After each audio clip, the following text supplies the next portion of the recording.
El duelo espiritual proviene del corazón y por eso es clave abordar lo que llamamos pecados habituales. Así es como sucede el cambio en la vida cristiana. No es un solo paso en el proceso, pero nunca se avanza sin ese primer paso. Soy Omar Jaramillo y quiero darles la bienvenida al programa Abre la Biblia con el pastor Colin Smith en la voz de Fausto González de Chávez. Colin, seguramente a lo largo de tus años en el ministerio has visto gente acercarse a ti para decirte que están luchando, están intentando superar un pecado específico, pero nunca lo han podido conseguir. ¿Tú ahora estás diciendo que con un duelo bíblico adecuado eso es posible de lograr? Sí, el poder del Espíritu Santo nos es dado para que podamos crecer en la vida cristiana.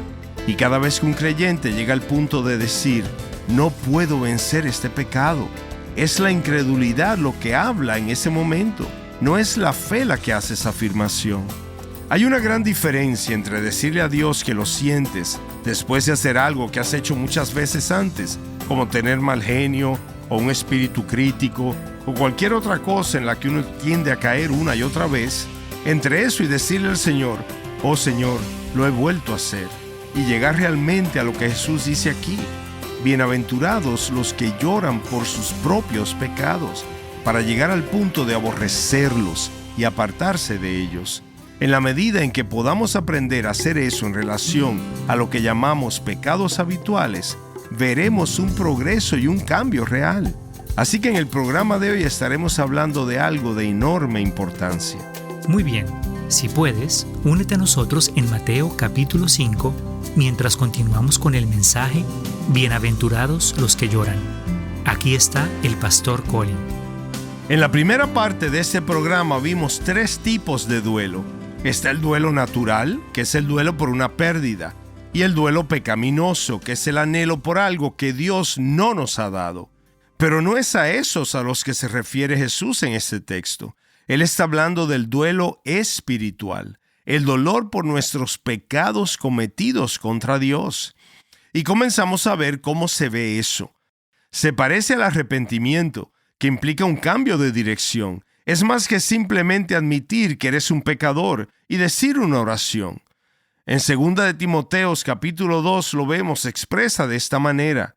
No obstante, el sólido fundamento de Dios permanece firme, teniendo este sello. Y tiene 2 partes. Aquí está la primera. El Señor conoce a los que son suyos. Así que Pablo está hablando de algo fundamental, algo que está en el centro mismo de todo lo relacionado al cristianismo.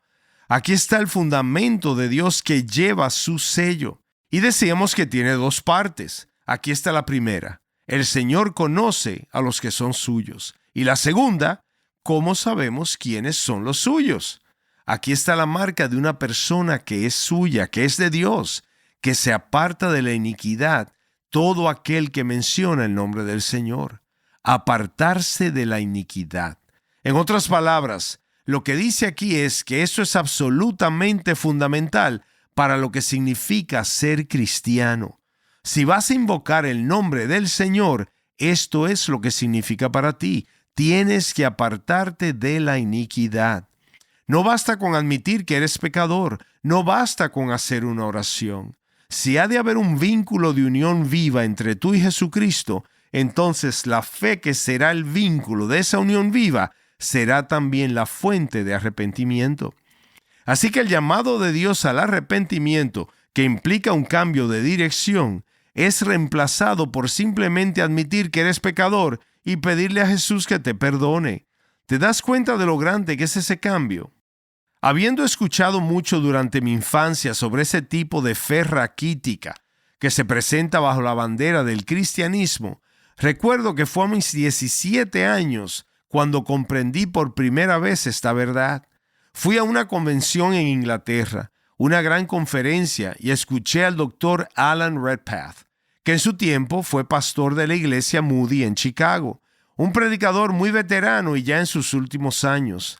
Nunca olvidaré la fuerza de oírle decir, Dios no ha prometido perdonar ningún pecado que no estés dispuesto a abandonar. ¡Wow! Dios no ha prometido perdonar ningún pecado que no estés dispuesto a abandonar. Y para un chico como yo, que sabía demasiado sobre la gracia barata, eso me caló profundamente. ¿Cómo me atrevía yo, Colin, de 17 años, presentarme ante Dios y decirle que admitía ser un pecador y que me perdonara cuando tenía toda la intención de seguir haciendo lo mismo?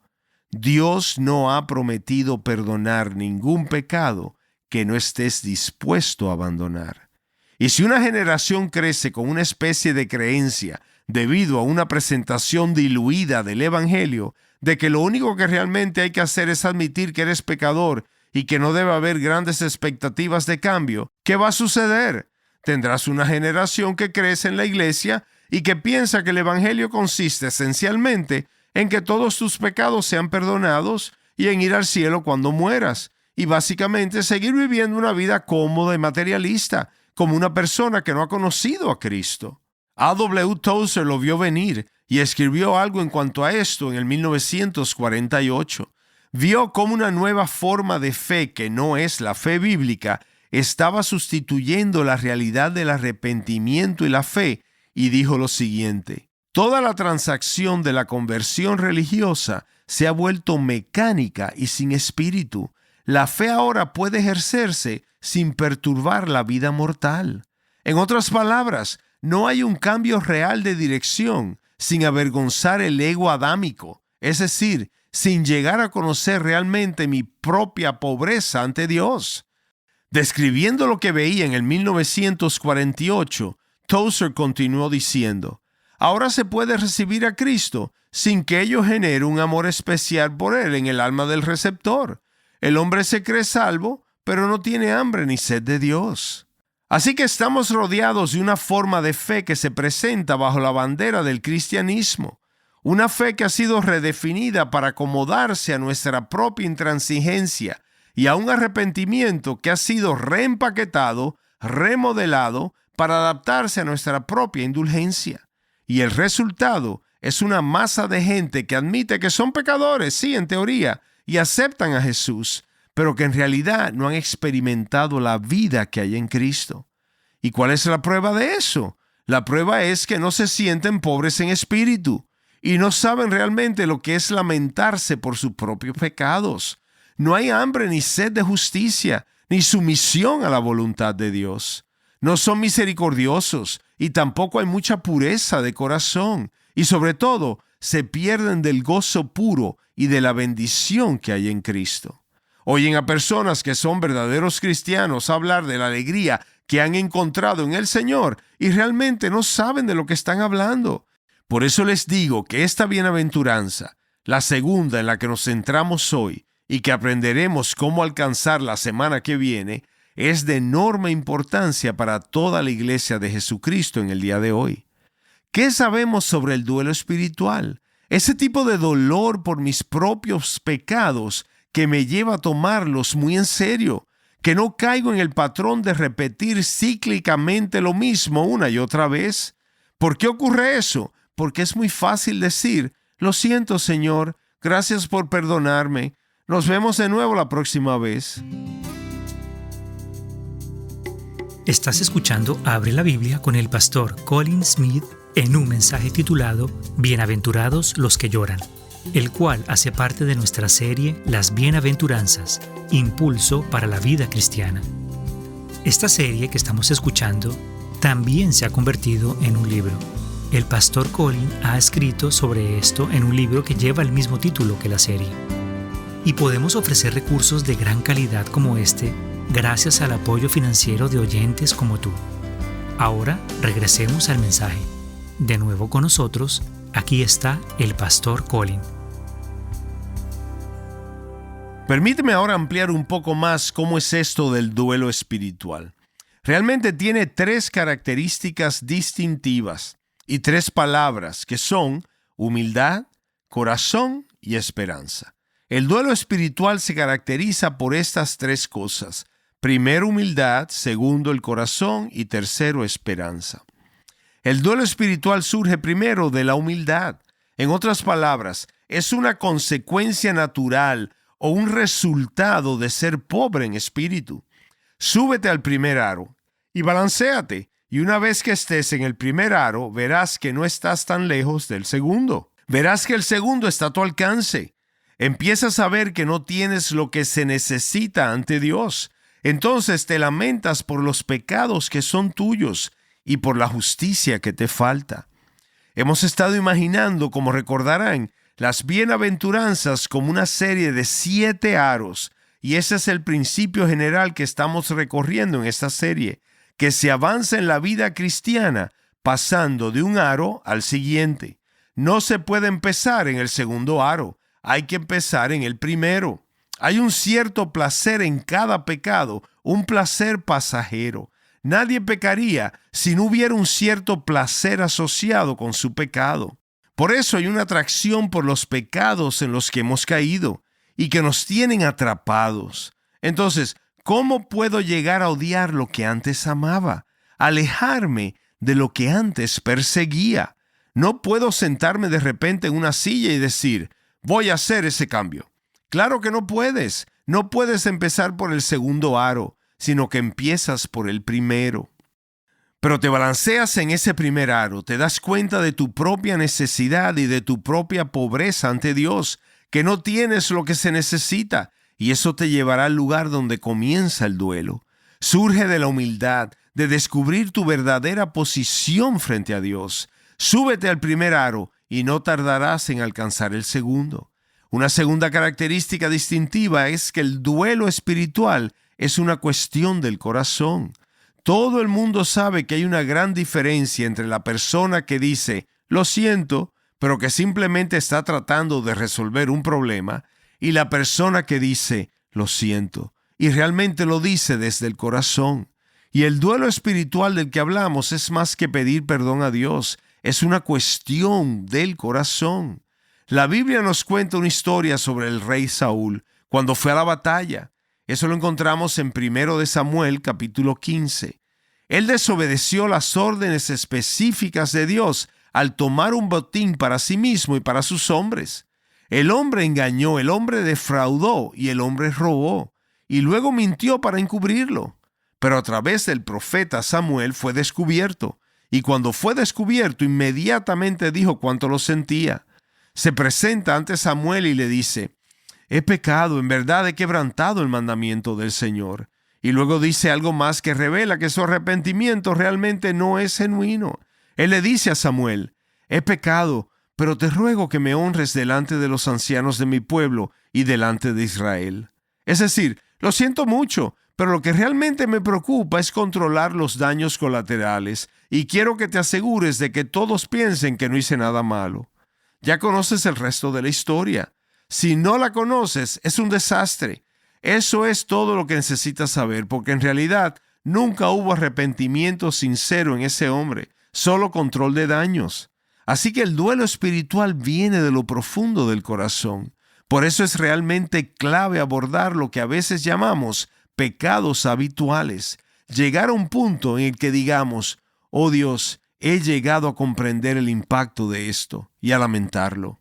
Y veremos, a medida que avanzamos en la serie, que eso nos llevará a un tercer nivel de sumisión a la voluntad de Dios y luego a un cuarto nivel que se llama hambre y sed de justicia. Así es como avanza el cambio en la vida cristiana. Nunca es un solo paso en el proceso, pero nunca se avanza sin dar los primeros pasos. No se puede de otra forma. Dios promete misericordia a los que lloran, y los que no lloran por sus pecados corren un gran peligro de prescindir de su misericordia. No están en el camino del verdadero arrepentimiento. Alexander McLaren dice lo siguiente, y es muy poderoso.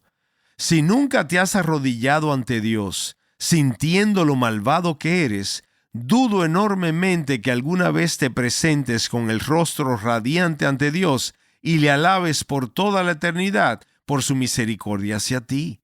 ¿Y por qué dice eso? Porque Dios promete misericordia a los que lloran, no a las personas que simplemente dicen, he admitido que soy un pecador. ¿Ves la diferencia? Hay todo un mundo de diferencia.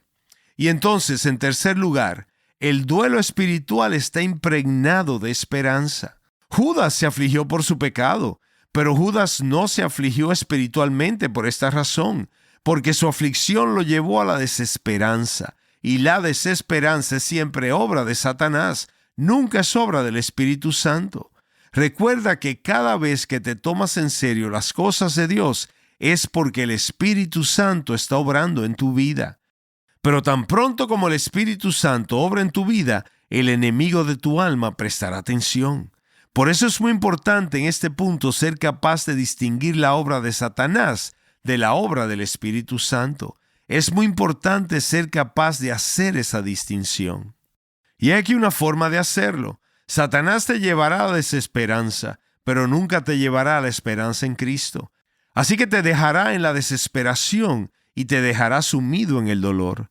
Nunca te dejará llegar al lugar que dice, pues ellos serán consolados. Por eso son bienaventurados.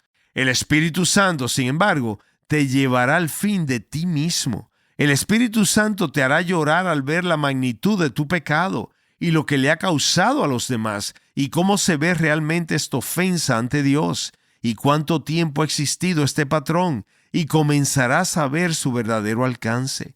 Y empezarás a decir con Pablo, miserable de mí, pero la obra del Espíritu Santo nunca te dejará ahí. El duelo de Judas nunca fue un duelo espiritual, por eso se va y se quita la vida. Desesperanza total. Pero el Espíritu Santo nunca te dejará en la desesperanza. El verdadero arrepentimiento conduce a la vida. Por eso es una bienaventuranza, por eso hay consuelo. Thomas Watson dice, las lágrimas del Evangelio caen de los ojos de la fe. ¿Entiendes lo que está diciendo? Hay una forma de llorar por el pecado, y no quiero detenerme en si hay lágrimas físicas o no. Estamos hablando del corazón. Pero lo que él dice es que puede haber lágrimas que son simplemente autodesprecio, pero las lágrimas del Evangelio brotan de los ojos de la fe. Tienen la mirada puesta en Cristo, en la cruz. Ver la magnitud de mi pecaminosidad a la luz del precio que Cristo pagó en la cruz. Ahí es donde está la esperanza. La esperanza es la marca distintiva del duelo espiritual. No hay duelo espiritual si no hay esperanza. Así que cuando Jesús habla de la bendición, el gozo y el consuelo que reciben aquellos que realmente lloran por sus propios pecados, nos está señalando esto. Un duelo espiritual está marcado por la humildad que viene del corazón y está absolutamente impregnado de la esperanza que brota del Cristo crucificado, el varón de dolores, que es amigo de los pecadores. Y es por eso, por lo que la auténtica experiencia cristiana es siempre una moneda de dos caras. Pablo lo expresa así, y una vez que lo ves en la Biblia, empiezas a verlo en todas partes. Pablo nos dice en 2 Corintios 6, versículo 10, como entristecidos, pero siempre gozosos. No es una frase impactante, tristes, pero siempre regocijándonos. ¿Por qué? Porque vemos nuestra propia necedad. Lloramos por nuestros propios pecados. Nunca superamos eso, al igual que nunca llegamos a un lugar en el que seamos perfectos y sin pecado. Siempre vemos cómo necesitamos crecer más y siempre buscamos la gracia de Dios para seguir adelante. ¿Por qué estamos tristes, pero siempre alegres? Porque el tipo de duelo espiritual del que hablamos no nos deja en la desesperación, sino que nos lleva a la cruz, al lugar de la esperanza, a Jesucristo mismo. Así que las dos caras de la moneda de la auténtica experiencia cristiana siempre van juntas, y es muy importante que lo recuerdes. El verdadero cristiano dice, ¿quién es suficiente para estas cosas? Llegas al punto en el que te preguntas, ¿cómo voy a superar esto? Sientes tu necesidad, pero la obra del Espíritu Santo nunca te dejará ahí. La experiencia bíblica está impregnada de esperanza y por lo tanto, la persona que dice que es suficiente para estas cosas también continúa diciendo con Pablo que nuestra suficiencia proviene de Dios. El duelo espiritual te llevará a decir, oh miserable de mí, pero como está impregnado de esperanza, el Espíritu Santo no te deja en ese lugar. La otra cara de la moneda es esta: gracias sean dadas a Dios, que me da la victoria por medio de nuestro Señor Jesucristo. El duelo espiritual puede llevarte a identificarte con lo que el apóstol dice: soy el primero de los pecadores el primero. Y dirás: estoy ahí, veo en mí mismo lo que he llegado a detestar y lamentar. Pero el Espíritu Santo, con su duelo espiritual, nunca te dejará en ese lugar. Además de decir: soy el primero de los pecadores, Él también te guiará a través de la esperanza del Evangelio a decir: pero por la gracia de Dios soy lo que soy. Los verdaderos cristianos lloran sus pecados, pero nunca se quedan ahí. El duelo espiritual está impregnado de la esperanza que surge del varón de dolores. Él llevó nuestras penas y nuestros dolores y los cargó en la cruz para que al acercarnos a Él, el Espíritu Santo pueda tomar todo lo bueno que fue comprado por Él y aplicarlo a lo más profundo de nuestras vidas. Mientras tanto, recorramos ese camino de fe y arrepentimiento genuino hasta el día en que el consuelo que ahora ha comenzado en Jesucristo sea completado y no haya más llanto, porque en ese día Dios enjugará todas las lágrimas de nuestros ojos. Oremos. Padre, líbranos de la trivialización del cristianismo y guíanos por el auténtico camino de la fe y el arrepentimiento en Jesucristo nuestro Señor y Salvador, en cuyo nombre oramos. Amén. Qué manera tan maravillosa de concluir este mensaje, hoy aquí en Abre la Biblia. Nuestro mensaje se titula Bienaventurados los que lloran. El duelo espiritual es una de esas cosas que todos necesitamos hacer para crecer en nuestro caminar con Cristo. A veces podemos sentir que hemos dejado de crecer en esa relación con Él o que se ha vuelto una relación insípida. La serie acerca de las bienaventuranzas se centra en cómo progresar en la vida cristiana. Si te has perdido alguno de los programas de esta serie, puedes entrar y escucharlos en línea visitando nuestra página web abrelabiblia.org. Allí también puedes suscribirte a nuestro podcast. De nuevo, la página es abrelabiblia.org. Y bien, Abre la Biblia es un programa de difusión de Open the Bible y es financiado por oyentes como tú. Podemos crear estos recursos gracias a tu generosidad. Colin, escribiste un libro basado en esta serie de enseñanzas. ¿Qué podemos aprender? Bueno, las bienaventuranzas son las enseñanzas del Señor Jesucristo sobre cómo tener una vida bendecida. ¿Y quién no querría sentarse y escuchar al Hijo de Dios decirnos cómo podemos ser bendecidos?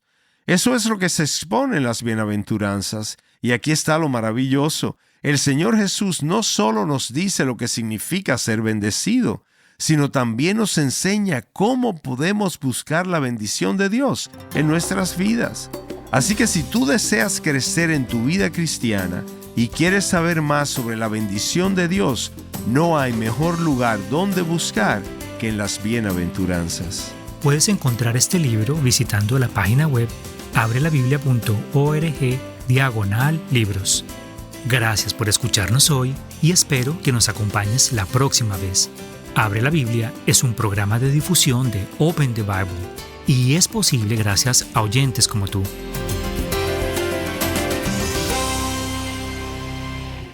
Sin el duelo espiritual, nunca se puede avanzar.